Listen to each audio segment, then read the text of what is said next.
today we're here at the Westside Housing Project, and we're here with Jim Sutherland, who started this entire ministry, which is, I think it's 30 some years, isn't it? Well, it's about 23 right now, at least at this site, yes. 23 years, and he's been so faithful, and you tell that when you walk around this complex and the people that come up to Jim.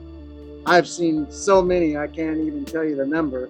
Jim has been an incredible influence on the residents here with a heart to help them in their needs. Jim, tell us how you got involved with Westside. What brought you to this? Yes, I was working with Sudan Bible Ministries up in Spring City, Tennessee, and that Bible Institute closed where I was teaching, and so I work among African Americans, been doing that since 1972. And so the next place to come would be Chattanooga from that area of Spring City. So that's where I came down here to Chattanooga in 1990. Went with Inner City Ministries, went to all the housing projects. And this project was the darkest of the ones when I decided to focus on one project. So that's why I'm here. At Westside? Yes. Wow. And you know, of course, redefining aging is a lot about fitness, and you are awful fit. So anything you do, is there any background about Well, yeah, I am no longer in the gym, but I do 60 push-ups a day and try to do curls. I did about 45, 50-pound curls the other day. I try to do those also. With 50 pounds? Yes, yeah. You started. And so just, that's not very much, but it's what I do, and then walk around here, so yeah. Well, you obviously keep fit, and has that enhanced the quality of your life, that fitness? Absolutely. I learned years ago that you can't have a ministry without a body. You've got to have a body to have a ministry. So I decided I better take care of myself, because either I use it or I lose it. Yeah, that's a good point. Yeah. And tell me a little bit about your walk with these people here at Westside. A couple of stories. Yeah, we met this was about 20 years ago, pretty close to. I met a group of ladies in one of their apartments, and we had an impromptu Bible study. It's very difficult to get a sustained Bible study going here because of people's different schedules and so forth. So we had a Bible study. Don't even remember what we studied. I know I put the plan of salvation in there. Next week, I happened across these same ladies at the same location, which is amazing, and had another Bible study. And one of the people there, Consuela, said, well, I read Matthew, Mark, Luke, John, Acts, and Revelation since last week. And I could not believe it. I said, that was amazing. Turns out she was saved, and now she is a disciple. She is studied in spiritual warfare. She moved from College Hill Court, where we are right now, up above to the next set of apartments above us. But she's a strong Christian, still has some struggles, as we all do, but that's one story. And I met her, quite a woman. She is. She goes to church, been baptized, has had at least 3 pastors taking care of her. She belongs to Love Fellowship here in Chattanooga. So that is a standout to me. Yeah. And we just want people to understand that Jesus Christ is the way, the truth, and the life. There's no other way. There's no plan B. Yeah, that's right. And everybody wants these alternate plans. Yeah, and Jesus is the best economic development program in the globe, because he gives you a new heart, new mind, new purpose, takes away certain things that cost money, and he puts a heart in us to be a good steward of his funds. Isn't that true? Yeah. And, you know, life always throws side balls at us, I guess you might say. But when you know that God is sovereign, Jesus Christ is sovereign in our life, we can have a certain amount of contentment, even though we don't like the circumstances. Yes, absolutely, And that's what we hope the people here in this Westside Housing Project can learn and apply in their lives. Yes, this is apart from hospitals and homeless encampments. I think there's more pain here at the Westside than any place I'm aware of here in Chattanooga.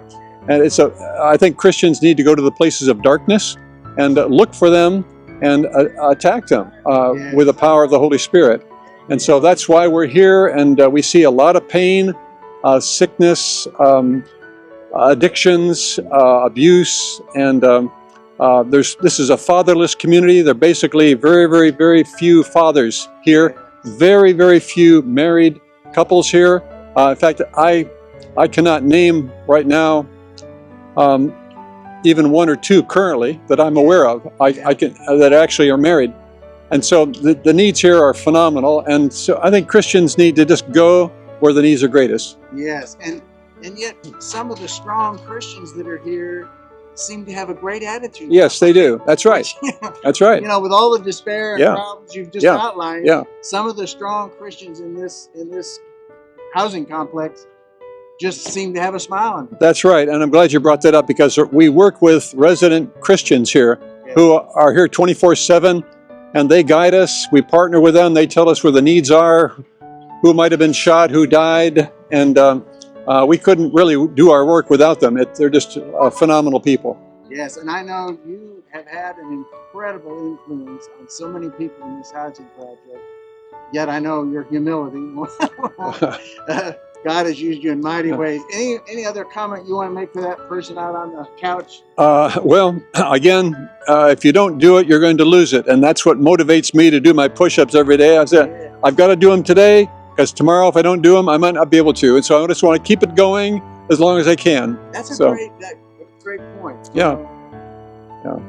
And that, I know I pray for the motivation. God seems to motivate me. I went over to the rowing club today just to row. Yeah, John, you set the bar so high. I cannot believe your awards. John, by the way, used to go into the projects here with a great string of medals on ribbons on his arms, and he would pass them out to all the kids. I'm sure there are medals in various apartments here because of John. He has so many of them, literally does not know what to do with them all. And so he did to bring some today. And I need to say this, John has provided at least 2 cars to people. We saw one of them last week. John goes deep in ministry. He provided 2 cars through him and through his network of friends. If you know John, he's going to ask you for money for some excellent purpose.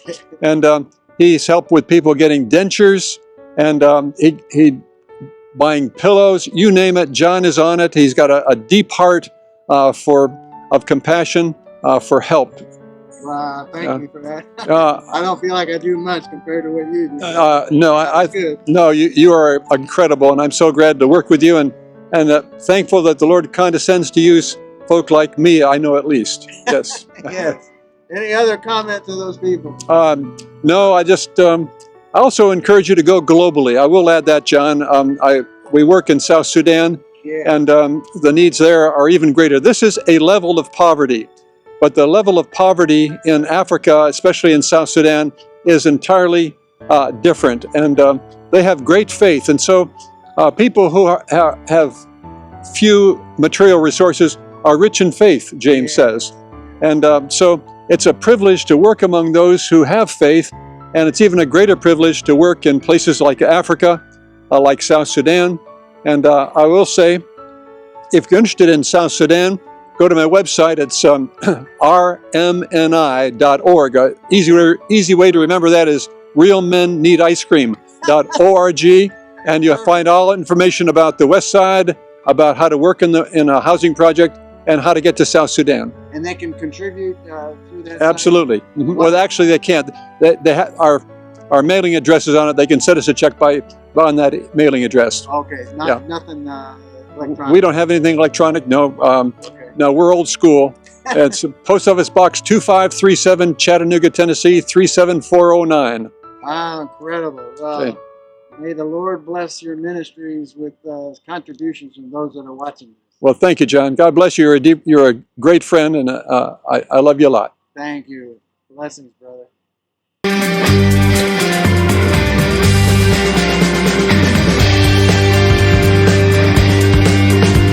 We want to thank you for watching RedefiningAging.us. I'm John District, your host. And our goal for the series is pretty simple. We just want to enhance the quality of people's lives.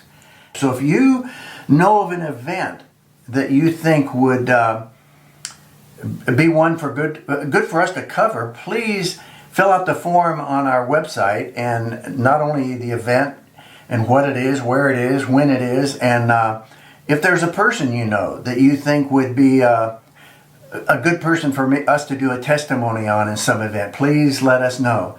And if you want a fuller description of my testimony, you can either go to johndisterdick.com and look under ministry, or you can go here at redefiningaging.us. We appreciate your viewership. God bless, and hope to see you on more shows.